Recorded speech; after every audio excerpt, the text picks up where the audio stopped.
Essa aula, módulo 110, todo mundo, ótica 6, página 84. A gente está ainda no caderno 6. Isso, caderno 6. Ok, então vamos lá. Bem, esse módulo trabalha com lente e a gente vai ver tudo de lente em uma aula só. É muita coisa resumida aqui numa aula só. Então se preparem para tirar um monte de print, tá? Porque eu não tirei nada da teoria aqui, eu deixei tudo para vocês verificarem. Então, tirem um print aqui, lente dos óculos da gente, uma lente divergente, lente da câmera fotográfica, até o nosso olho, né, que funciona como uma lente.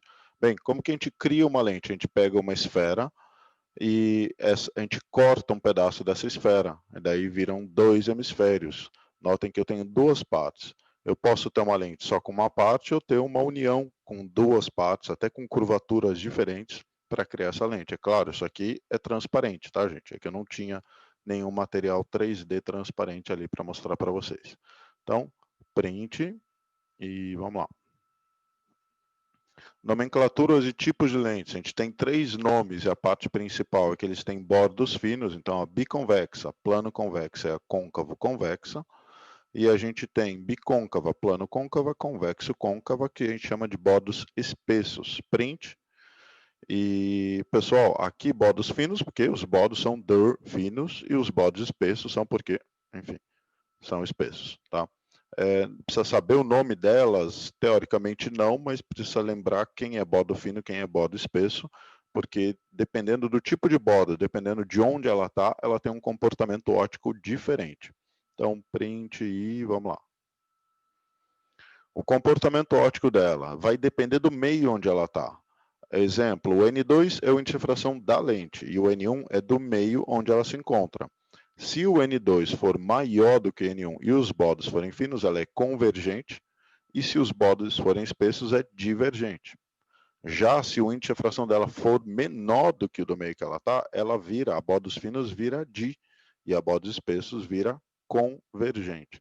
Aqui é um exemplo de uma lente convergente, ela converge os pontos, os raios de luz a um ponto focal, e a lente divergente ela abre esses raios de luz, e se você fingir uma continuação dos raios de luz aqui, ó, eles saem de um ponto que é um ponto focal linha, né? É o F' da lente, do lado contrário aqui, de onde ela está abrindo. Tá? Então, ponto-chave a lente ela pode mudar o comportamento dela, depende do meio onde ela está. Tipo, essa lente aqui, que é bordos finos, e vocês estão vendo que ela é convergente, se eu coloco ela num meio onde o índice de refração da lente é menor que o índice de refração do meio, ela para de ser convergente, ela começa a abrir os raios de luz. Ela começa a divergir os raios. Tá? Então, eu normalmente falo para os alunos lembrarem desse carinha aqui, ó, o índice de refração da lente maior do que o do meio. Normalmente vai ser esse cara. Tá? Se for bordos finos, é convergente. Se não for, é divergente. E se não for nem o índice de refração for diferente do que você gravou, daí é di.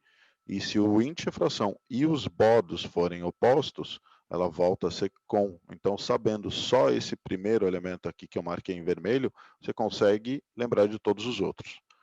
O índice de refração da lente maior e bordos finos é com. Mudou um item, é di. Mudou um item, é di. Mudou dois itens, é com.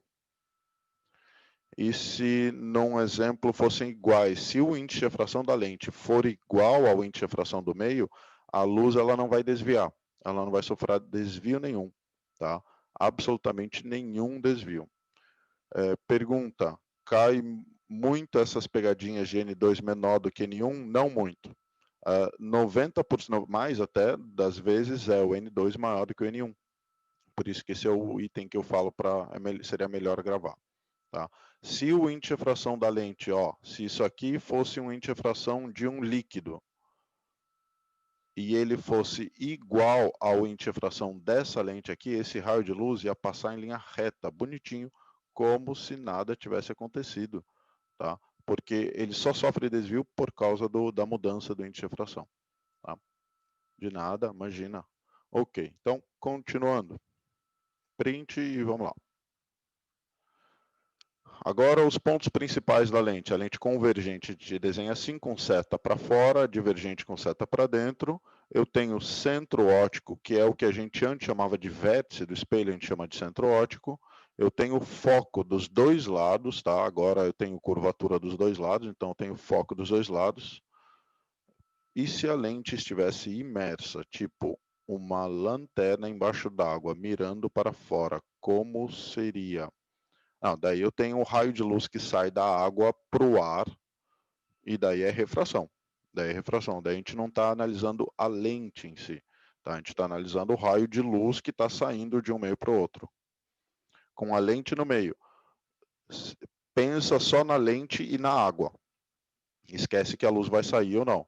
Olha para a lente e para a água. Se o índice de refração da lente for maior do que o da água, e o bordo for fino, é convergente. Se o bordo for espesso, é di, tá bom? A tabelinha serve ali, para enquanto eu estou no mesmo meio. Agora, se eu tenho um lado com meio, outro lado com outro meio, daí o bicho pega, tá bom? Daí o bicho pega, porque não tem uma equação para o ensino médio que deduza isso. Se tiver de um lado na água e do outro lado no ar, daí é um pouco mais complicado que isso. A gente vai ver a equação dos fabricantes de lentes e provavelmente a gente teria que deduzir uma daquela um pouco mais complexa com 3 índices de refração. Tá? Bem, então, centro óptico é o antigo vértice, foco eu tenho dos dois lados agora. O ponto antiprincipal é o que antes a gente chamava de centro de curvatura, o raio, dos dois lados também. Ah, professor, mas mudou a letra, mudou o nome, mudou alguma coisa? Não, só a letra e o nome, porque no final das contas é tudo a mesma coisa, tá? E a distância focal, que é o F, né? E vale lembrar que aqui dentro eu tenho 2F, e aqui também 2F do lado esquerdo, 2F do lado direito. Então eu posso escrever que a distância do ponto A ao ponto O é 2 vezes F, então o foco é metade de tudo isso aqui. O foco era metade do raio, não é? O foco é metade disso aqui também. Tem que adotar as condições de Gauss aqui também, perfeito, isso mesmo. A priori, você tem que adotar as condições de Gauss para usar as equações de Gauss, que é a fórmula da fimose, produto pela soma, o aumento linear. Tá? Então, ângulos menores que 10 graus e tudo mais. Até a gente vai fazer um exercício aqui, que o ITA ele fez e a exigência era que você usasse as condições de Gauss, mas no final das contas, quando você vai verificar, não era bem legal o exercício, não foi bem feito. Tá? Hoje a gente vai usar a fimose, vamos usar a fimose, Vininho. Vamos usar a fimose. Tá? Ó, então, print, ok. E continuando, raios notáveis. Os raios do espelho servem para cá, tá? Cada um com a sua fimose, Vininho. É claro, né? Melhor, né? Cada um com a sua fimose. Ó, primeiro raio. Fimose não. Não posso ler o resto. Ó, raio que chega paralelo. Vai para o foco. A diferença é que ele vai, ele não volta, né? No espelho ele refletia, na lente ele vai, ele passa para o foco. Aqui, na lente divergente, ela é chata pra caramba para desenhar, mas enfim, raio que chega paralelo, usa o foco para divergir. Raio 2, raio que chega pelo foco, sai paralelo, mesma ideia de espelho. E aqui, raio que estava indo na direção do foco, ó, ele estava indo, ele sai paralelo. Tá? Então, print, raio que chega paralelo vai pelo foco, raio que chega pelo foco vai paralelo. Sim, as equações de Gauss servem para quando o objeto é muito pequenininho em relação à lente ou espelho. Ou seja, os raios que vão bater no espelho ou na lente têm um ângulo de no máximo 10 graus. Tá? De preferência que sejam menores do que 10 graus. Isso significa que se eu tiver um espelho grandão ou uma lente grandona, tá? Vou desenhar um espelho grandão, e daí eu tenho um objeto pequenininho, esse espelho vai funcionar perfeito para as equações de Gauss, porque ó, vai bater aqui e esse ângulo aqui é tão pequenininho, que é bem menos que 10 graus. Agora, se eu tenho um espelho desse tamanho, aqui está o meu eixo, e eu tenho um objeto desse tamanho, aí você fala, putz, vai bater aqui, olha que ângulo gigantesco que está batendo. E se essa configuração aqui, com certeza não funcionaria as equações de Gauss, pelo menos não na prática. O problema é que tem muito exercício que alguém cria o exercício e não pensa nisso, e só coloca os valores ali, ponto final. Tá? Ele está pedindo para você usar a fórmula da fimose, mas ele não está analisando isso que está errado, que você não deveria usar a condição de Gauss se o objeto é grande em relação ao espelho. Não é que ele seja maior, ele não precisa ser maior, mas só dele ter metade do tamanho do espelho, você já fala, putz, esse objeto é muito grande, ou da lente. E daí não funcionaria as equações de Gauss. Na prática, não. Tá? Ok, print e vamos lá. Então, os ângulos que batem no espelho ou na lente têm que ser ângulos muito pequenininhos. Ou seja, o objeto tem que ser pequenininho em relação à lente. De nada, imagina. Raio 3. O raio que chega no centro óptico, antes ele batia no vértice, né? Ele saía com o mesmo ângulo. Aquele é um raio lindo de se ver, ó, porque ele vai direto, em linha reta, como se nada tivesse acontecido. E na lente divergente também, ó, chega, bate no centro óptico, vai em linha reta. Raio 4. Raio que passa pelo ponto antiprincipal, antes ele passava pelo centro de curvatura, né? Ele voltava pelo mesmo caminho, aqui ele vai para o outro ponto. E o raio na lente divergente que ia na direção do ponto antiprincipal, ele usa o outro ponto antiprincipal para ir embora, para refratar. Então, print, aí estão os 4 raios notáveis. Desses 4 raios, vocês precisam de 2 para desenhar qualquer tipo de imagem. E vamos lá, vamos desenhar todas as imagens rapidinho, daí depois a gente vai para as equações. Então, primeira imagem. Lente convergente. Objeto, raio paralelo, vai para o foco. Objeto, raio que passa pelo centro óptico, vai em linha reta. E aqui foi criada a minha imagem. Essa imagem é real, invertida e menor. Uma coisa importante, diferente do espelho. Na lente, imagem real está oposta ao objeto. Isso significa, gente, que se eu tinha um objeto aqui no espelho, imagem real aparecia aqui também. Na lente, não. O real é atrás. Por quê? Porque o raio de luz de verdade atravessa o espelho. Desculpa, a lente. Atravessa a lente. E por atravessar a lente, o real agora é do outro lado. Tá? Em espelho, não, né? O raio de luz que chegava no espelho, ele refletia. E daí, o raio de luz estava aqui de verdade. Por isso que aqui no espelho era real. Agora não. O raio de luz atravessa, então do outro lado é real. Tá? Deixa eu montar aqui o desenho, vou montar uma tabelinha do que está acontecendo. Tirei um print, então, ó, objeto antes do A, imagem real invertida e menor. Continuando, exemplo 2. Objeto no A, paralelo, vai pelo foco, vai pelo centro óptico, passa em linha reta. Aqui está a minha imagem. Ela é idêntica ao objeto, ela é real, invertida e igual, ela tem o mesmo tamanho. Está do outro lado, é real, invertida. Tá? Então, aqui está, objeto, imagem. Print. Ok, continuando.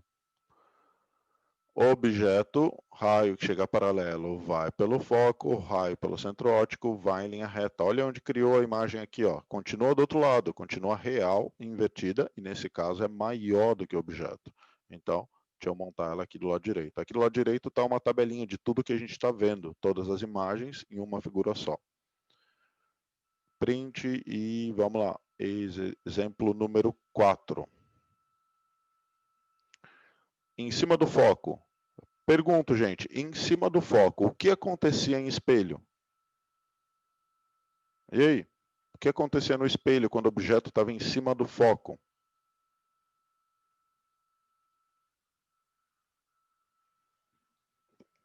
Demoraram, hein? Demoraram. Perfeito, Pedro, isso mesmo. Carol, perfeito. Vininho, perfeito, isso aí. E vai acontecer a mesma coisa, ó. O raio fica paralelo tanto aqui quanto para trás, imagem própria, não é criado imagem. Tá? A gente chama ela de imagem própria, não se forma nenhuma imagem. Então, print. Continuando. Objeto entre o foco e o centro óptico, aqui é onde vai ter o efeito de lupa, paralelo pelo foco, centro óptico vai em linha reta. Aqui esses raios, olha, estão divergindo, né? Eles nunca vão se encontrar do lado real. Mas se eu finjo um prolongamento para trás, eu estou fingindo. Esse raio não está indo para trás. eu vejo uma imagem sendo formada, porque esses raios se cruzam aqui. Por isso que ela é virtual, direita e maior, tá? Por isso que ela é virtual, porque o raio não está indo para trás, ele está indo para frente nessa lente, tá? Então, aqui na lente, imagem virtual vai estar do mesmo lado do objeto. Então, ó, objeto, imagem. A imagem sempre vai estar entre o C e o F, entre o A e o F? Sim, aqui sim. Tá? Mas o importante não é isso, não é a posição dela não. Tá? O importante é, que ela é real, desculpa, é virtual, direita e maior, tá bom? Ela está do mesmo lado que o objeto, essa é a coisa mais importante, então é virtual, direita. Então, print, e agora vamos para o exemplo 6, que é da lente divergente. Ó. Objeto, em qualquer local que eu coloque ele aqui, paralelo pelo foco da divergente, passa pelo centro óptico, vai em linha reta. Aqui foi criada a minha imagem. Virtual, direita e menor, lembrando, se está do mesmo lado que o objeto, ela é virtual. Então, print. E se eu não me engano, eu coloquei um slide com todas elas, tá? Então, ó, objeto, imagem real invertida e menor. Objeto, imagem real invertida igual. Objeto, imagem real invertida e maior. Notem que eu estou aproximando o meu objeto, essa imagem está ficando grandona, mas está se afastando. Aproxima ainda mais, ela desaparece da minha frente. E, na hora que eu aproximo ainda mais, ela não só desapareceu, como ela apareceu do outro lado. Então, ela se afastou tanto que ela desapareceu e veio do outro lado. Tá? Imagem virtual direita. Na lente divergente é super fácil, é o famoso V-de-me, que é idêntico ao espelho convexo. Né? O espelho convexo é V-de-me, a lente divergente, V-de-me. Mesma coisa, virtual, direita e menor. Então, print, quem quiser use esse slide aqui para estudar, tá? Para ter um parâmetro ali das imagens, ok? E vamos lá. E agora para em todos os, ó, do divergente, sempre. Do divergente vai ser sempre vi de me, tá? Independente de onde eu coloque esse objeto, eu posso pegar esse objeto e colocar ele um pouquinho mais para frente, ou um pouco mais para trás, não vai fazer diferença nenhuma. Vai ser vi de me. A diferença é que o menor vai ficar muito menor, ou só um pouco menor, mas vai ser sempre vi de me, tá? Sempre, sempre, sempre. E espelho convexo também, tá? O convexo é virtual, direita e menor sempre, os dois. Não tem outra possibilidade de nada, imagina. Agora, gente, ó, vou um exemplo qualquer, tá? Coloquei objeto, raio paralelo, vai pelo foco, centro óptico, vai em linha reta, criou a imagem. P é a distância, a posição do objeto até a lente. P', da imagem até a lente. Isso aqui é a distância focal. O tamanho do objeto, o tamanho da imagem I. Tirem um print, são as mesmas letras que a gente usava em espelho, tá? Exatamente as mesmas. E vamos agora para as equações que vocês já conhecem. Nossa equação de Gauss, a famosa fórmula do Gauss da fimose. Uma fimose é um P com uma pelinha do lado. Ou a gente pode usar o produto pela soma, FP vezes pelinha sobre P mais pelinha. Você que sabe, tá? A fimose do Gauss, exato. Não, certamente não é a fimose do Gauss. Pronto. A gente já sabe de quem é. Gola alta é bom. Deixa para lá. Aumento linear transversal. Olha o que você me faz ler. Ó. O A é I sobre O menos pelinha sobre P, F sobre F menos P. Pessoal, mesma equação, hein? Para espelho e para lente, idêntico. E também tem a censura. E também tem aquela partezinha chata dos sinais, né? Onde se a lente for divergente, o foco é negativo. Se a imagem for virtual, o pelinho é negativo. Se ela for real, o A e o I são negativos. Tá? Então, esses três elementos aqui, tem que tomar cuidado, porque eles são negativos e fazem muitos alunos errarem. Tá? Então, fiquem ligados nisso. Aí eu operei o P da Nossa senhora. Aí eu operei o P da... Aham. Fiquei menos P, pesudo. Exato. Ó, gente, uma coisa que eu quero chamar a atenção de vocês. Se a imagem for virtual, o pelinho é negativo. Se a imagem for real, o A ou o I é negativo. A imagem só pode ser ou virtual ou real. Ou seja, bem, ela pode ser imprópria, mas daí não tem imagem, isso a gente não vai calcular. Ou seja, sempre vai ter alguma coisa negativa, hein? Pode ser que você não use aquele item que é negativo, mas sempre tem alguma coisa negativa. Se for virtual, pelinho é negativo. Se for real, o A e o I é negativo. Então, alguém é sempre negativo, tá? Tem que tentar lembrar quem é. Ok, então vamos lá. Continuando, print e... Não acabou, hein? Não acabou, não. Tem um monte de coisa. Vergência. É sabido que quanto menor a distância focal de uma lente, mais abruptamente ela converge ou diverge os raios de luz. Então, imagine que eu tenho uma lente aqui, L1, raio que chega paralelo vai pelo foco. Então, esse raio aqui, essa distância, é o foco da 1. Daí imagine que eu tenho uma lente L2, raio que chega paralelo, os mesmos raios. Vai pelo foco. Daí eu falo, opa, peraí, mas essa lente fechou mais rápido do que essa outra. Então essa lente é mais convergente, ela tem uma vergência maior. Por que a vergência é maior? Porque o foco é menor dela. Então, quanto menor o foco, mais rápido esses raios de luz se fecham ou se abrem, se for uma divergente, tá? Mesma coisa, mesma ideia. Então, a lente L2 é mais convergente que a L1 porque ela tem menor distância focal e ela converge mais rápido os raios de luz. A vergência, a fórmula da vergência é 1 sobre F, é 1 sobre o foco.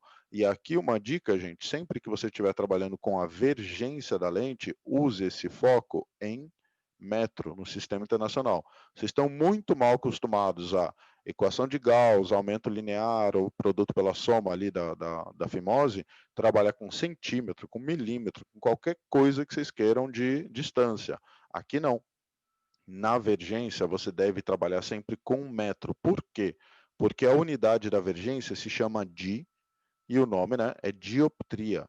E dioptria é metro a menos 1. E dioptria nada mais é do que o grau dos óculos de vocês, sabe? Eu falo, nossa, eu uso um óculos para miopia com 5 graus. 5 graus na física é 5 dioptrias. E para ser dioptria tem que ser usando foco com metro. Se não usar com foco com metro, não é dioptria. Eu não posso falar que eu tenho 5 graus. Então, usou essa forma da vergência, você sabe, putz, tá lá, me encheu o saco. Esse cara aqui tem que ser metro, tá? Para daí esse cara aqui virar, aparecer dioptrias. Senão, ele não é dioptrias. Então, print. Não acabou, hein? Não acabou, não acabou. A equação de Halley, ou também chamada de os fabricantes de lente.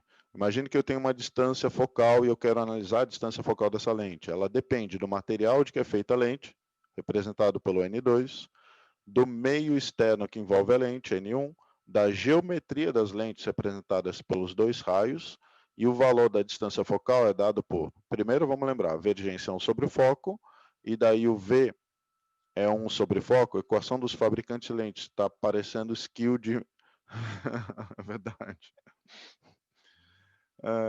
1 sobre foco é N da lente sobre N do meio, é a relação entre os índices de refração, menos 1, 1 sobre R1 mais 1 sobre R2. Tá? É assim que a gente calcula qual é o grau do óculos que você precisa usar, por exemplo. Tá? N da lente sobre N do meio, menos 1, 1 sobre R1 mais 1 sobre R2. O R1 é um dos lados de curvatura da lente, o R2 é o outro lado, né? Porque a lente ela pode não ter curvaturas iguais, ela pode ser uma assim e a outra ser, sei lá, assim, ó, tá? Cada uma delas, cada lado tem uma curvatura diferente e elas juntas, justapostas, não, experimental, essa daqui é experimental. Essa é uma equação empírica, tá? Essa é uma equação empírica. E, bem, convenção de sinais. Problema dessa formulinha não é nem tanto a fórmula, que já é chata pra caramba, mas é o sinal.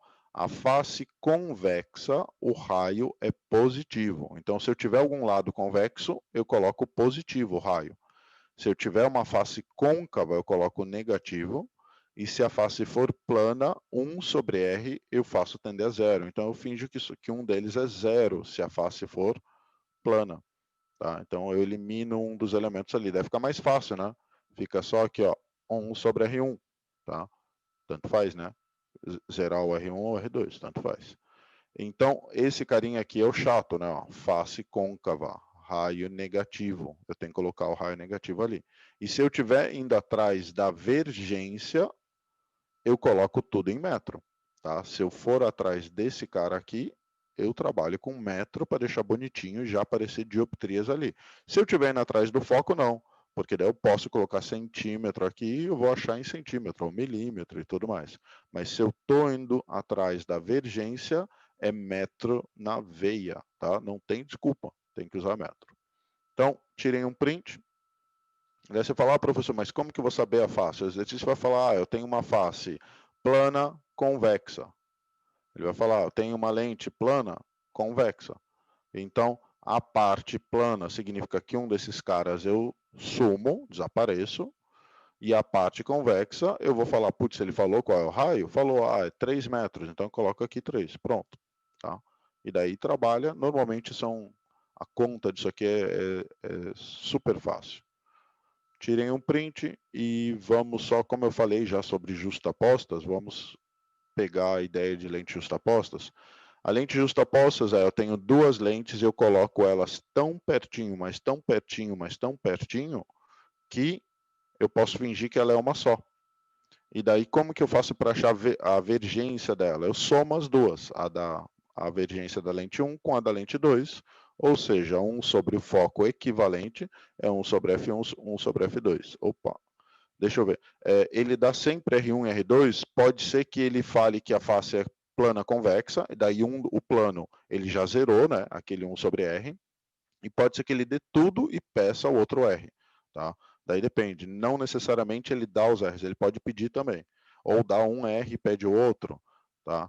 Ele pode fazer uma face côncava convexa, e daí da côncava ele dá o valor e da convexa não. Mas daí ele vai ter que dar todo o restante. Tá? Porque é uma equaçãozinha que trabalha, normalmente é só ela. Você vai usar a fórmula da fimose para achar o foco e tudo mais, mas daí depois, na hora que for trabalhar com ela, ela fica meio que isolada. Tá? Então, print, gente, para lentes justapostas. Vocês entenderam o que são lentes justapostas? Se eu tenho duas, eu coloco elas tão grudadinhas, mas tão grudadinhas, que eu finjo que ela é uma. Mas daí você fala, putz, mas daí eu vou usar o foco da lente 1, o foco da lente 2, ou o quê? Nenhuma das duas. Eu vou usar a vergência equivalente, que é a soma das duas. E a vergência da 1 é 1 sobre F1.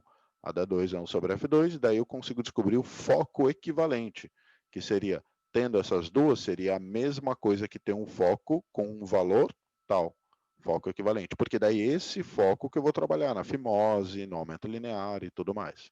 Tá? Existe uma condição mínima para justaposição? Não, não, não. Não tem uma condição mínima, não. Tá? E quando ele trabalha com duas lentes, normalmente elas vão estar justapostas. Se elas estiverem próximas, elas estão justapostas, ponto final. A não ser que elas sejam separadas, cada uma criando uma imagem. De nada. Ok. Gente, chega. Vamos lá. Primeiro exercício. Um objeto tem altura H0 de 20 centímetros e está situado a uma distância de 30 centímetros de uma lente. Esse objeto produz uma imagem virtual de altura 4 centímetros. A distância da imagem à lente e a distância focal e o tipo de lente são, respectivamente, bem, sendo a imagem de natureza virtual, né, e o objeto de natureza real, a imagem é direita e o aumento linear é positivo, né? A imagem virtual, o P' é negativo, mas o A e o I são positivos. Então, a amplitude é a altura da imagem dividido pela altura do objeto, 4 sobre 20, que dá 1/5. Vou guardar isso. Então, a amplitude de 1/5, o aumento linear. Usando a equação do aumento linear, a gente pode usar A é F sobre F menos P. Então, 1/5 é F sobre F menos P. passo o f menos 30 multiplicando 1, 5 multiplicando f, 5f, f menos 30, 4f igual a menos 30, f igual a menos 7,5. Tá? Pessoal, se o foco é menos 7,5, que lente é essa? E aí? Perfeito. Lente divergente, certinho. Isso aí. Você já podia até falar que ela é uma lente divergente por causa desse cara aqui, ó. O aumento linear. A imagem que é virtual, ela é menor, né? A imagem é 1/5 do tamanho do objeto. Virtual e menor, virtual é sempre direita. Vi, di, me. Ou seja, só podia ser uma lente divergente, ok? Então, saber aquele cara, o vi de me da divergente é legal sempre. Tá? Ok, então o foco vale menos 7,5. Sendo o foco menor do que zero, a gente conclui que a lente é divergente. Vamos à equação de Gauss. Uma fimose é um P com uma pelinha do lado. A minha fimose tem um tamanho de 7,5 negativo. Em compensação, o meu P tem um tamanho de 30 centímetros. E o pelinho é que eu quero descobrir. Então, vamos lá. Vamos passar o 1/30 para o outro lado. Circuncisado, pois é. Fimose negativa, é circuncisado, Então, ó, passa 1/30 para o outro lado, faz MMC aqui, dá 30, 1 menos 1 menos 4, pelinha vale menos 6 centímetros. Minha mente é muito quinta série em aula de física. Isso dá, ó, resposta, letra C. Aqui, gente, ó, uma nota que eu coloquei, as dimensões relativas do tamanho do objeto e de sua distância à lente mostram uma situação fora das condições de equação de Gauss. Eu sou bebê, para com isso. O que impossibilita a rigor a aplicação, né, dessas formas. Esse objeto tem 20 centímetros de altura e ele está a 30 da lente, né, com um foco que vale 7,5, ó. O foco da lente vale 100, o módulo vale 7,5 e o objeto tem 20 centímetros, tá? Então, nada a ver isso aqui, as condições de Gauss, esse é o exercício do item que eu comentei com vocês. Foi mal escrito, porque eles exageraram o tamanho do objeto aqui. O objeto tem quase que 3 vezes o tamanho, o valor do foco da lente. Tá? Absurdo aqui, mas enfim, ele era para resolver assim, mas Gauss se vira no caixão. Fica complexo, pois é. Enfim. Dúvida, gente? Dúvida?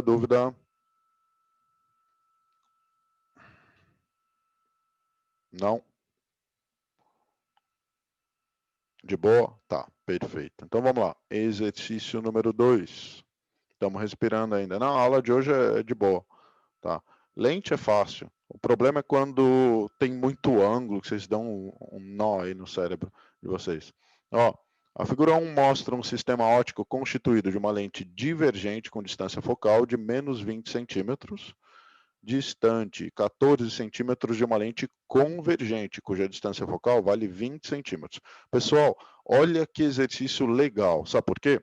Estão vendo isso aqui? Ele falou que é uma lente divergente e ele deu o sinal negativo. Sabe quando que isso vai acontecer na prova de vocês? Nunca. Tá? Quer dizer, nunca não, mas a chance é quase que zero, tende a zero ali. Por quê? Normalmente o exercício fala, a lente é divergente, e daí ele vai contar 50 linhas de uma história idiota e imbecil, que daí no final ele fala, e o foco? Então, o foco vale 20 centímetros. E já era que você vai lembrar que essa lente é divergente para colocar o negativo ali, ok? Olha que exercício show, ele colocou, tá? Foi bonzinho, colocou, milagre. Enfim, se o objeto linear, por isso é importante não ler as questões. Eu diria o foco é módulo do módulo exato. O módulo do foco e daí coloca o número bonitinho, 20 centímetros, todo mundo nota 20. Na verdade, ó, porque o que é importante fazer? Sempre que você for escrever o valor do foco, sei lá, falar, o foco vale 20 centímetros, pegadinha. pode ser que não seja 20. Dalar me encheu o saco, falou, pode ser 20, mas pode não ser. Esse é o primeiro ponto de pegadinha, tanto de espelho quanto de lente. Então, escreveu o valor do foco, para tudo e volta. E começa a ler o exercício. Lá, lá, lá, opa, divergente. Então, é negativo. Então, leia o texto sim, mas na hora que for colocar o valor do foco, escreveu, volta no texto e começa a ler todo o texto de novo para ter certeza. Foi o objeto que colocou, foi o objetivo que colocou, certeza. Prof, essas lentes vão se anular? Não, não vão se anular não. Não vão se anular não. Tá? Ó, então, se um objeto linear é posicionado a 80 centímetros à esquerda da lente divergente, pode-se afirmar que a imagem definitiva formada pelo sistema. Então, eu quero saber como vai ser essa imagem formada pelo sistema. A primeira coisa que eu vou fazer, gente, é fingir que não existe essa lente aqui. Tá? A gente vai trabalhar nesse esquema aqui. Ó. Olho para esse objeto, olho para essa lente e finjo que a outra não existe. E vamos ver onde aparece a imagem. Tá? Pessoal, esqueça essa daqui. Eu tinha apagado. Ó, se essa é uma lente divergente, quais são as características da imagem que ela cria? Digam aí para mim. Perfeito, Pedro. Tá rápido no gatilho. Perfeito, certamente na Gauss. Vininho. Opa, show. Vi, de, me. Daí eu pergunto para vocês. Perfeito, Carol. Isso mesmo. Ó, vi de me, hein? Menor. Pessoal, virtual em lente, a imagem vai aparecer atrás da lente ou vai aparecer na frente da lente? Perfeito, Pedro. Tigre, perfeito, isso mesmo. Leônidas, Vininho, perfeito, na frente. Ok. Ó, atrás é real, perfeito, isso mesmo. Então, na frente, no mesmo lado do objeto, vai ser a imagem virtual. Então, eu já sei que o que eu calcular vai aparecer aqui, e é direita e é menor, tá? Tem que ser essa configuração. Bem, vamos calcular então, tá? Seja L1 a lente divergente, L2 a com, em relação a L1 a gente vai ter uma fimose, um P com uma pelinha do lado. Ó, pessoal, a minha fimose agora é de menos 20 centímetros. Em compensação, o meu novo P é de 80 centímetros. E o pelinho é o que eu quero descobrir. Então, ó, vamos passar esse 1 oitentavos para o outro lado. Vai tirar o MMC que dá 80, 80 por 80 dá 1, 80 por 20 dá 4, blá, blá, blá, blá, blá, blá. Achou o P1', que é menos 16 centímetros. Esse menos aqui, ó, tá falando, ela é virtual, e por ser virtual é direita, e está falando também, está do mesmo lado que o objeto, porque é virtual e direita, tá bom? Se não aparecesse o menos quando eu trabalhei com uma lente divergente no pelinha, é porque eu errei, fiz besteira ali com algum sinal, ok? Tá.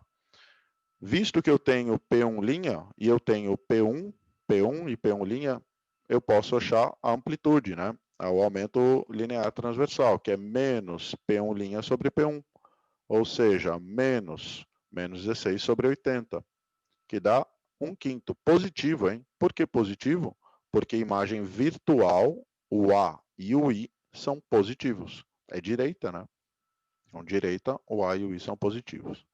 Agora, vamos olhar para esse menos 16 centímetros. A imagem produzida por L1 é direita menor que o objeto e funciona como objeto para L2. Então, em relação a L2, a gente vai ter o seguinte, ó. Então, essa imagem apareceu aqui. Deixa eu marcar uma imagem hipotética aqui. Imagem criada pela lente 1. E ela está a 16 centímetros da lente do lado esquerdo dela. É importante isso. Por quê? Porque essa imagem agora vai ser objeto para aquela lente. Então, a distância aqui é 16 mais 14. Tá? Ou seja, a fimose aqui é 20 centímetros e o meu P diminuiu um pouco, né? 16 mais 14, e o P', P2' é o que eu vou descobrir. Então, ó, vai ficar, aqui dá 1 sobre 30, né? Passa para o outro lado, fica negativo, 1 20avos menos 1 30avos, e isso dá um P2' de 60 centímetros. E por que teria que usar essa imagem como objeto e não o objeto em si? Ó, o objeto com a primeira lente cria uma imagem. Essa imagem funciona como objeto para a segunda lente, tá? Para ver o resultado final dessa dupla lente aí em ação com o objeto. A primeira lente usa o objeto de verdade para criar uma imagem e a segunda lente usa essa imagem para criar uma imagem da imagem, tá? É sempre essa sequência. Tudo bem? Assim como quando a gente for estudar aparelhos óticos, instrumentação ótica, a gente vai ter duas lentes convergentes. A primeira olha para o objeto e cria uma imagem, e a segunda olha para essa imagem e cria uma outra imagem. Por mais que tivesse para trás da lente, sim, mesmo estando atrás da lente, mesmo tendo essa lente aqui, ó, mesmo tendo essa lente aqui na frente dessa imagem, sem problema nenhum. Daí agora essa lente vai olhar para essa imagem como se fosse um objeto só. Quando eu comecei o exercício, eu não falei, vamos fingir que, ó, que não existe essa lente aqui e fazer as contas como se ela não existisse, e daí achamos essa imagem. Agora, a gente faz o seguinte, a gente finge que essa outra não existe. Simples assim, ó. Você apaga do teu cérebro que ela existe, tá? Seria possível a imagem da primeira aparecer à direita da segunda lente? O que teria que fazer? Daí a mesma coisa. Não poderia ser divergente aqui, né? Teria que ser uma outra lente. Mas se esse objeto com a primeira lente aparecesse uma imagem aqui, que daí teria que ser de ponta cabeça, né? Aqui estaria a imagem. Eu finjo depois que essa lente não existe e olho para isso aqui, só, tá? Finge que a lente 2 não existe e olha só para a lente 1. Depois, finge que a lente 1 não existe e olha só para outra configuração, tá? Apaga do teu cérebro que aquela existe, tá? É até bom, gente, quando você for resolver um exercício assim, ó, na hora que você for resolver, você literalmente montar um desenhinho só assim.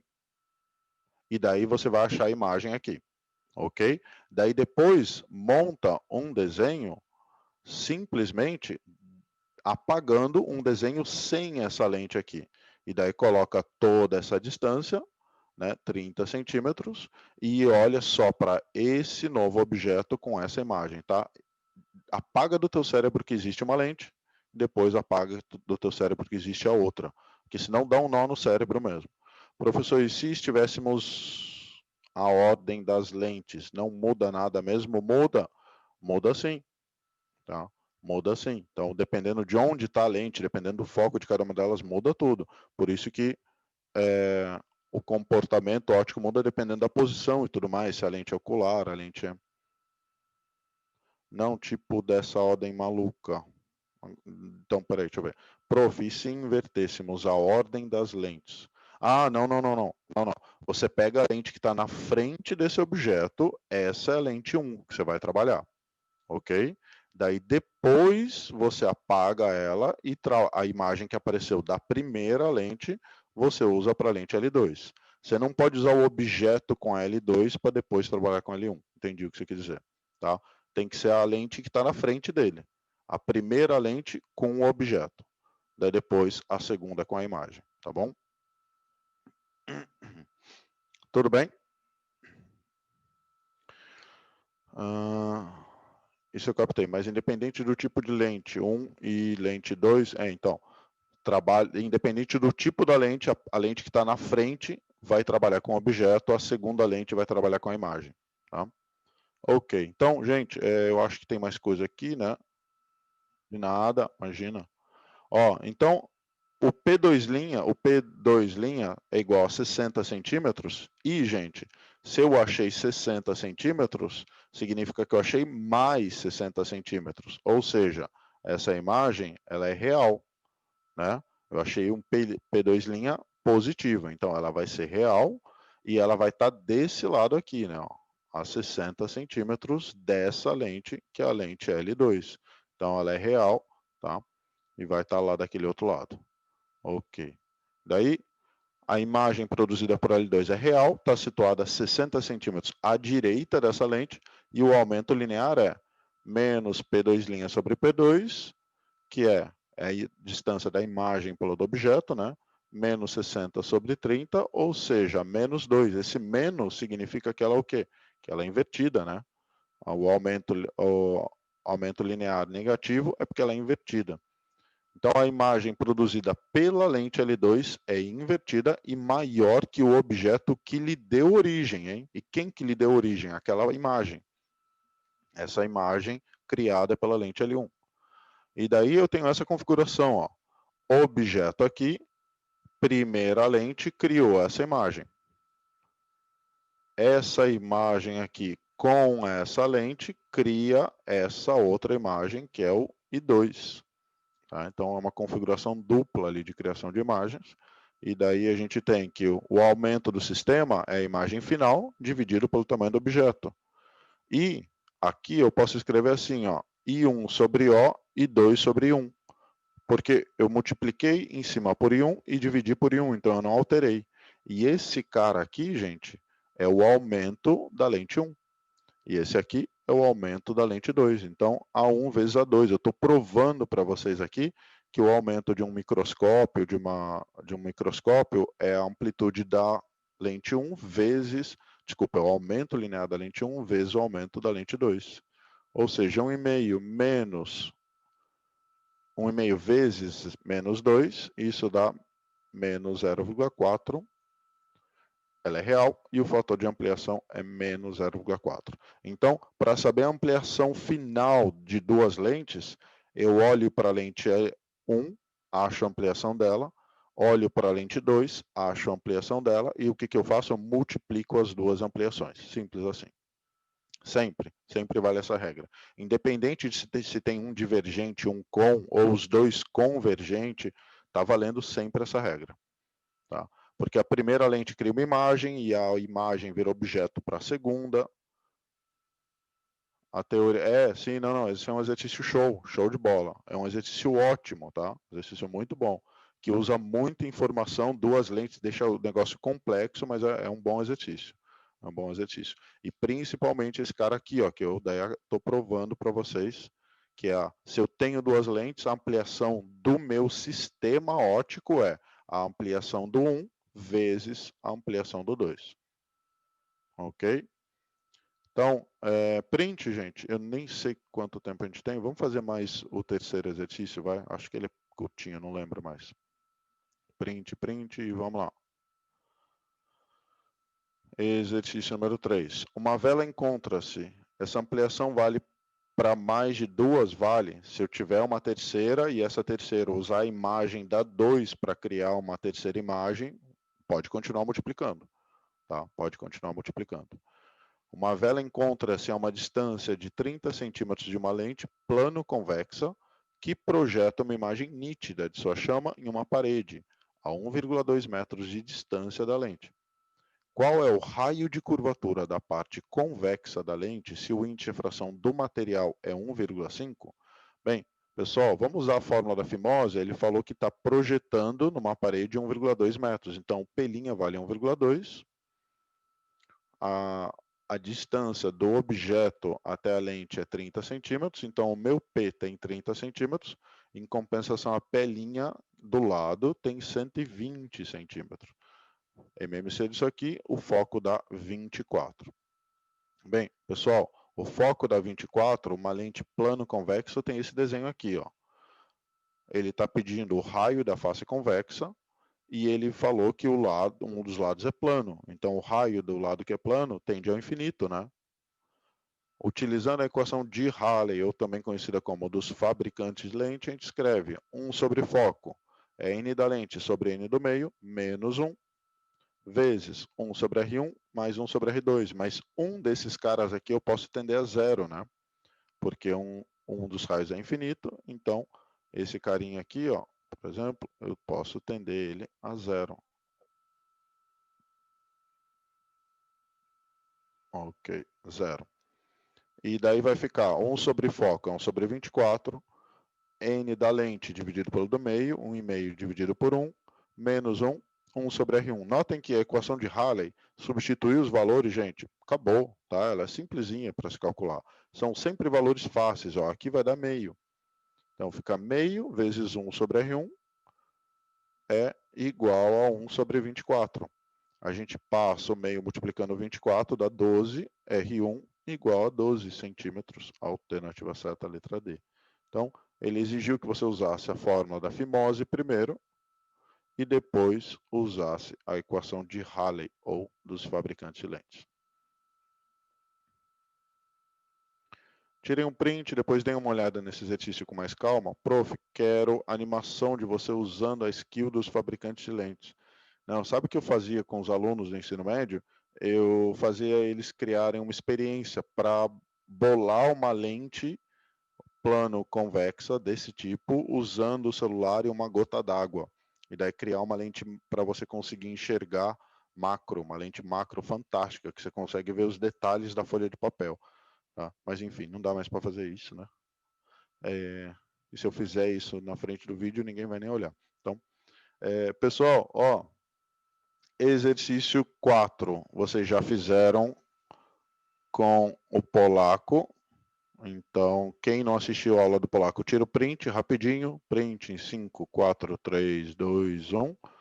E continuando. Lá, lá, lá, lá, lá, lá, lá, lá.